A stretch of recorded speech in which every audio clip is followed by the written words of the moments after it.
Back சைடில் பார்த்தீங்கன்னா அந்த கரண்டில் மாட்டோம்ல ப்ளக் பாயிண்ட்டு அதை எவனா மூட்டோட அறுத்துருக்கான். ஸோ இது பார்க்குறதுக்கு இந்த நாப்தோவில் வைப்பாங்க ஹோம் தேட்டரு அது போலவே இருந்துச்சு. போர்டில் வந்து முக்கியமான காம்பனன்ட்ஸை காணும். பார்த்தா அவனுக்கு தெரியுதா 4-5 மாஸ்பெட் வச்சுருப்பாங்க போல். 4-5 மாஸ்பெட்டையும் காணும், ஏன்னா உருவிட்டான் போல். இந்த மாதிரி முடியெல்லாம் எத்தனை பேருக்கு இருக்குதுன்னு சொல்லுங்கள். நான் என்ன ஹேர் ஸ்டைல் ட்ரை பண்ணாலும் என் மண்டைக்கு அது செட்டே ஆகாது. ஆரம்பத்தில் பார்த்தீங்கன்னா ஏதோ அங்கிள் போலவே இருக்கும். அதனாலவே இன்றைக்கி மூஞ்சியை காட்டி வீடியோ போடுறதுக்கு எனக்கே காமெடியாக இருக்குது. செம்மையாகிறப்பா ஏய் சூப்பராகிறப்பா. என்ன பண்ணுறது, தம்ப்நெயில்லாம் எடுக்க வேண்டியிருக்கு. ஸோ நான் அடுத்த வீடியோவில் இருந்து கேட்ஜெட்டோட என் மூஞ்சியை காட்டி வீடியோ போடுறேன். இப்போதைக்கு என் மூஞ்சி வேண்டாம். இன்றைக்கி நம்ம பழைய இரும்பு கடையிலேருந்து இந்த மாதிரி ஒரு ஹோம் தேட்டர் எடுத்திருந்தோம். இதை ஃப்ரண்ட் சைடில் பார்க்கும்போது டேமேஜ் ஆகாமல் நல்லா தான் இருந்துச்சு. ஆனால் பேக் சைடில் பார்த்தீங்கன்னா அந்த கரண்டில் மாட்டோம்ல ப்ளக் பாயிண்ட்டு அதை எவனா மூட்டோட அறுத்துருக்கான். ஸோ இது பார்க்குறதுக்கு இந்த நாப்தோவில் வைப்பாங்க ஹோம் தேட்டரு அது போலவே இருந்துச்சு. வெயிட் ரொம்பவே கம்மியாக இருக்குது. சரி, இன்னும் வாங்கிட்டு வந்திருக்கேன். இன்றைக்கி பார்த்தீங்கன்னா உள்ளே என்ன இருக்குது ஏது இருக்குன்னு கலட்டி எல்லாத்தையும் அரைஞ்சி பார்ப்போம். அது மட்டும் இல்லாமல் ஏதாச்சும் பிரச்சனை இருந்துச்சுன்னா சால்வ் பண்ணி இதை ஒர்க்காக வச்சு பார்ப்போம். இந்த ஹோம் தேட்டரோட டாப்பில் பார்த்தீங்கன்னா பாட்டு மாற்றுறதுக்கு வால்யூம் இன்க்ரீஸ் பண்ணுறதுன்னு சொல்லிட்டு ஒரு 4-5 பட்டன் கொடுத்துருக்காங்க. அதெல்லாம் அமைக்கி பார்த்தா நல்லா தான் இருந்துச்சு. அதுக்கப்புறம் கீழே வந்து டிஸ்பிளே கொடுத்துருப்பாங்க.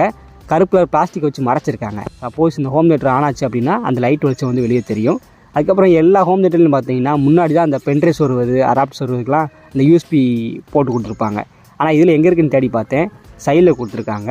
அதுக்கப்புறம் பின்னாடி பார்த்தீங்கன்னா அந்த ஹோம் தேட்டரில் பாஸ் சவுண்ட் இருக்குல்ல, அடியெல்லாம் ஒன்று பார்த்தீங்களா, அதை இன்க்ரீஸ் பண்ணுறதுக்கு டிக்ரீஸ் பண்ணுறதுக்கு வந்துட்டு ஒரு வேரியபிள் ரெசிஸ்டர் கொடுத்துருக்காங்க. அது மூலம் நம்ம கண்ட்ரோல் பண்ணிக்கலாம் போல்.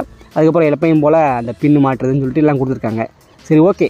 இப்போ வந்து நம்ம இதை கழட்டி பார்த்து உள்ளே என்ன இருக்குன்னு பார்க்கலாம். வழக்கம் போல் சொல்கிறது தான், இந்த மாதிரி ஏதாச்சும் ஓடாத டிவைஸ் உங்ககிட்ட இருந்துச்சு அப்படின்னா அதை எடுத்தவங்க அவுத்தன்னு ப்ளக்கில் மாட்டி செக் பண்ணி பார்க்க வேண்டாம். உள்ளே ஏதாச்சும் ஷார்ட் ஆகிடுச்சு அப்படின்னா பெரிய விபத்து வர்றதுக்கு வாய்ப்பு இருக்குது. ஸோ அதனால் உள்ளே ஏதாச்சும் ஷார்ட்டாக இருக்கா, ஏதாச்சும் வயர் பிடிங்கிட்டு இருக்கான்னு செக் பண்ணி பார்த்துட்டு அதுக்கப்புறம் நீங்கள் கரண்டில் போட்டு பாருங்கள்.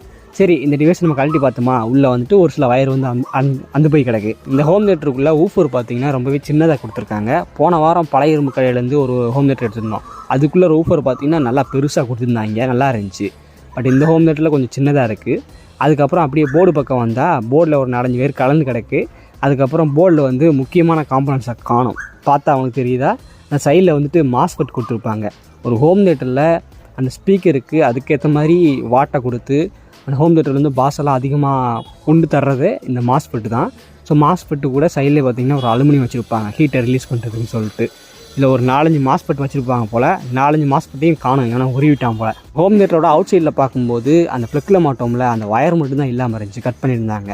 சரி, அதை சரி பண்ணலான்னு தூக்கிட்டு வந்தால் இப்போ உள்ளே பார்த்தா தான் தெரியுது போர்டில் நிறைய காம்பனண்ட்டை காணும். அந்தளவுக்கு பயங்கரமாக சூறையாடிருக்காங்க. மேபி அவங்களுக்கு தேவைப்பட்டிருக்கலாம். அதனால் அப்படியே எடுத்து இதை மட்டும் பழைய இரும்பு கடையில் போட்டிருக்காங்க போல். சரி, இதை இப்போ நம்ம சரி பார்க்க முடியுமா அப்படின்னு கேட்டிங்கன்னா முடியும். பட் அதுக்கு வந்து இதே டைப்பில் நமக்கு வந்து அந்த மாஸ்பெட் தேவை. நம்ம பழைய அன்றைக்கி எடுத்த ஹோம் தேட்டர்லேயே பார்த்தீங்கன்னா மாஸ்பெட் இல்லாமல் தான் அந்த இது ஒர்க் ஆகாமல் இருந்துச்சு. பட் அதையும் வந்துட்டு வித்தாச்சு அப்படியே. இந்த ஹோம் தேட்டருக்கு இது சைனா பிஸ்மே தான் தெரியுது. ஏன்னா அது ஜான்சன் பேரல்னு சொல்லிட்டு அந்த கம்பெனி பயங்கரமான கம்பெனி. இது வந்து நாப்தோவில் விற்கிற ஹோம் தேட்டரு. இது கண்டிப்பாக கிடைக்குமா அப்படிங்கிறது கொஞ்சம் ரிஸ்க்கு தான்.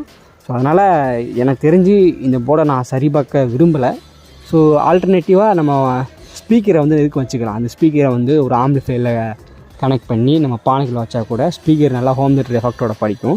ஸோ அந்த பர்பஸ்க்காக நம்ம ஸ்பீக்கரை டார்கெட் பண்ணலாம். போர்டு வந்து இப்போதைக்கு எனக்கு சரியாக பண்ணல, ஏன்னா சைனா ப்ராடக்டோட இது சரி பண்ணி திரும்ப பிரச்சனை வந்துட்டு இருக்குன்னு சொல்லிட்டு இப்போ நான் ஓரம் கட்டி வச்சிட்டேன். அதுக்கப்புறம் ஃப்ரண்ட்டில் வந்து டிஸ்பிளே கொடுத்துருக்காங்க. அதை கருப்பு கலர் பிளாஸ்டிக்கெலாம் மறைச்சி வச்சுருக்கான்னு சொன்னேன் பார்த்தீங்களா, அதெல்லாம் பார்க்கணுன்னு எனக்கு குட்டி ஆசை.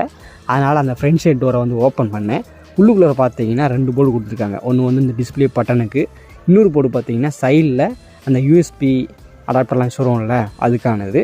ஸோ ரெண்டே இது ஃபஸ்ட்டு நம்ம ஓப்பன் பண்ணால் என்ன பெருசாக இது இல்லை, 7 செக்மெண்ட் டிஸ்பிளேன்னு சொல்லுவாங்க. அது மூலமாக தான் இதில் வந்துட்டு நமக்கு டிஸ்பிளே ஆகிட்டு இருக்கும். மேலே வந்து பட்டனு, அதுக்கப்புறம் அந்த போர்டில் பார்த்தீங்கன்னா யூஎஸ்பி. இந்த 2 போர்டும் டேமேஜ் ஆகலை.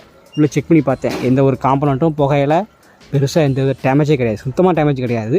ஸோ மேபி நீங்கள் இந்த மாதிரி ஹோம் தேட்டர் வச்சுருக்கீங்க, அதை வந்து பட்டன் போச்சு, இந்த யூஎஸ்பி போர்டு போச்சு அப்படின்னா என்னை காண்டாக்ட் பண்ணி இந்த போர்டை வாங்கிக்கோங்க. அதுக்கப்புறம் ஊஃபரில் பார்த்தீங்கன்னா ரொம்பவே தூசியாக இருந்துச்சே தவிர ஊஃபர் கிழிஞ்சு போயில்லை. ஏன்னா நமக்கு ஊஃபர் கிழிஞ்சு போனால் தான் பிரச்சனை, குறன்னு பாரம், அதை பசையை வச்சு ஒட்டி அது போட்டுக்கிட்டு அது பெரிய வேலையாக இருக்கும்.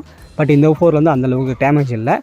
ப்ரெஸ் பண்ணி பார்த்தாலும் நல்லா தான் தடிமனாக இருக்குது. ஸோ இதை வந்து கண்டிப்பாக நம்ம அப்படியே வச்சு கூட யூஸ் பண்ணிக்கலாம், இல்லைனா பானையில் வச்சு கூட யூஸ் பண்ணிக்கலாம்.